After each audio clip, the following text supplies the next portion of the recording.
Well, I'm Kathy Braidic. I'm the Associate Director for Digital Accessibility Services for Ohio State. I have been at the university for 32 years. I have been in OTDI since 1996. So I've been here a long time.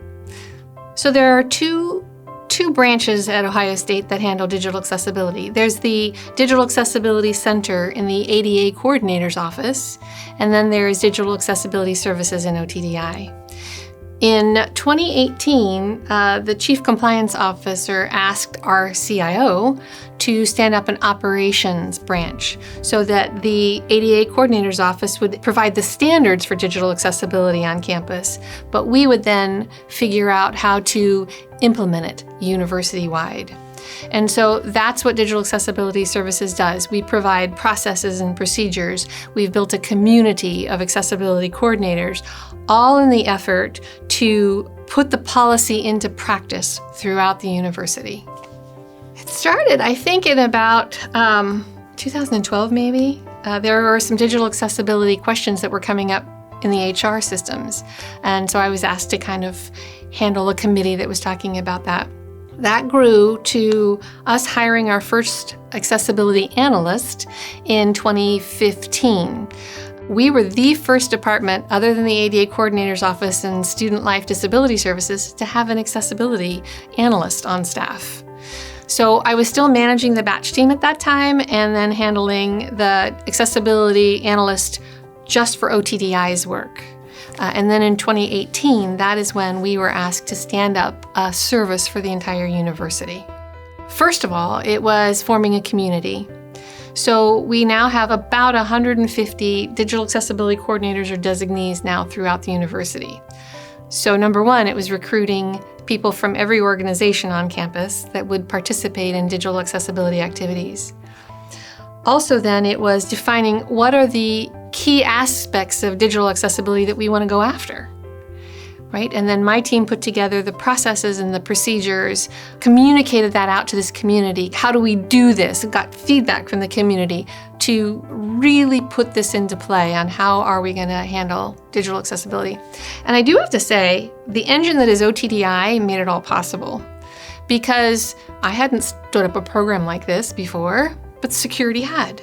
They had the security coordinators program. They let me pick their brains for hours talking about how to do this, right?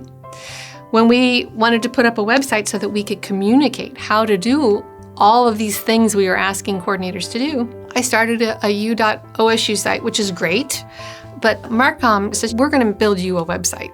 So all through our process, we have had the support of OTDI for all of the things that we have done. And so we have seen true culture change at Ohio State. We have seen people that are very invested into including people with disabilities. It's a unique skill set to be able to do a true evaluation of a product for digital accessibility. You need to be able to use a screen reader. You need to understand how folks with disabilities use a product. And that skill set is still kind of rare. And so having enough people to do the detailed work has been challenging as well. The ADA Coordinator's Office has been offering training, and so we're slowly but surely building up more and more people on campus that can do that. But that's been a challenge. And when you think about all of the digital products we have, so it can be websites, mobile apps, applications, PDF documents, we have thousands upon thousands of creators of content alone.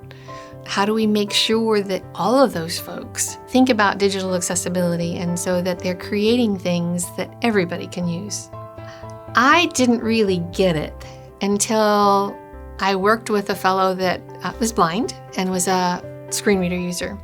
And so he turned the screen reader on for me one time. He was supposed to fill out a form.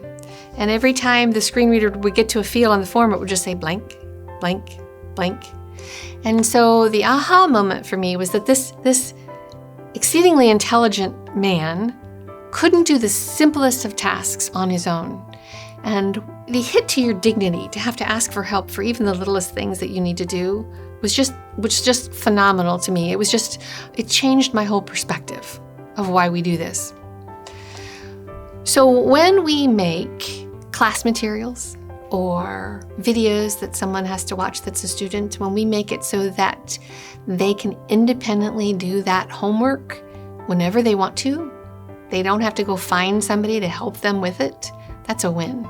Same way for staff. You can be, if you're hired to do a job and you're eminently qualified to do that job, and yet you can't do it on your own because our software or something about our digital asset prevents you from being able to do it, and you have to go and find somebody to help you, where's the dignity in that? And so when we are able to put software in place that's accessible, even for our faculty, our staff, our students, it's a win because we are empowering people to be their best self independently, and I love that.